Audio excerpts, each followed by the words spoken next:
শুভ নববর্ষ বছরের প্রথম দিনই আমরা ঘুরতে বের হয়ে গিয়েছি। প্রতি বছরই আমি নিজের সাথে কিছু প্রমিস করি। এই বছরও করলাম।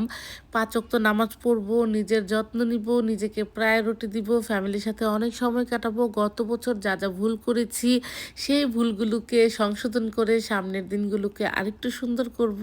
আর অনেক বেশি ধৈর্যশীল হতে হবে, অনেক বেশি নিজেকে আরও ম্যাচিউরড হতে হবে। আসলে প্রতি বছরই আমরা কিছু না কিছু শিখি, ভুল শুদ্ধ সব কিছু মিলেই জীবন। আর এই বছরটা আমি নতুনভাবে শুরু করতে যাচ্ছি। আর শুরু করার আগেই আমরা চলে আসছি খুব সুন্দর একটা জায়গায়।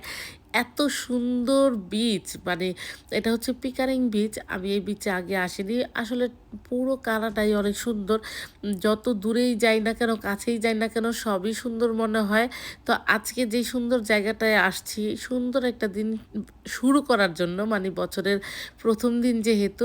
আর এর থেকে ভালো শুরু মনে হয় আর হয় না। কারণ ফ্রেশ একটা বাতাস, ফ্রেশ একটা পরিবেশে নতুন করে মনে হচ্ছে নিজেকে সংশোধন করে নতুন একটা বছর শুরু করতে যাচ্ছি। আজকের দিনটা আলহামদুলিল্লাহ আমরা অনেক লাকি। শুদ্ধ বাসায় ছিল, ঘুম থেকে উঠেই শুদ্ধর প্রথম কথা, "কোথায় যাবি? চল আমরা আজকে ঘুরে আসি।" আর বছরের প্রথম দিনটা যদি এভাবে শুরু হয় আর কি লাগে। তো বিচে চলে গেলাম ঘুরতে। এখানে আমরা আগে থেকেই প্ল্যান করে আসছি। অনেক বেশি সময় থাকবো না, ১০ কি ১৫ মিনিট, কারণ অনেক ঠান্ডা ছিল। তারপর আমরা চলে আসছি শপিং মল। শপিং মলে এসে সাহিত্য একটু খাওয়া-দাওয়া করবে। আর সাহিত্য কিন্তু পিকারিং টাউন সেন্টারটা খুবই পছন্দ করে, কারণ এখানে একটা ট্রেন আছে, ও ট্রেনে চড়তে পারে। আরেকটা মাসাজ চেয়ার আছে যেখানে ও বসলে মাসাজ করে দেয়, এটা ও খুবই পছন্দ করে। আর যেহেতু আমরা ক্ষুধার্ত ছিলাম খাওয়ার জন্য, সেই তো কোথাও না কোথাও যেতেই হবে। তো এখানে ফুড কোর্ট আছে, সব কিছুই এখানে, মানে খুবই কাছে। যে মাসাজ চেয়ার আর যেখানে হচ্ছে ট্রেনটা, তার পাশেই কিন্তু ফুড কোর্ট। তো শুদ্ধ চলে গিয়েছে ওদের জন্য খাবার কিনতে স্টারাকে নিয়ে।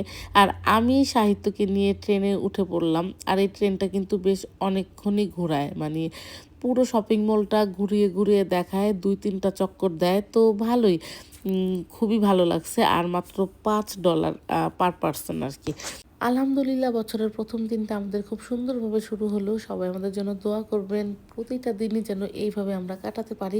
আসলে এই প্রবাস জীবনে আমি আর শুদ্ধ, এখানে আমরা একা, আমাদেরকে সাপোর্ট করার মতো কেউ নাই।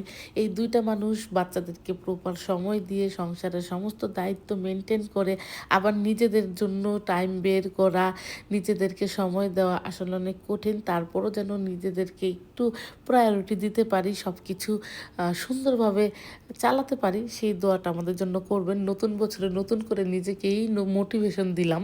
তো ভালো থাকবেন সবাই। আজকে এখানেই সবাইকে জানাচ্ছি আল্লাহ হাফেজ।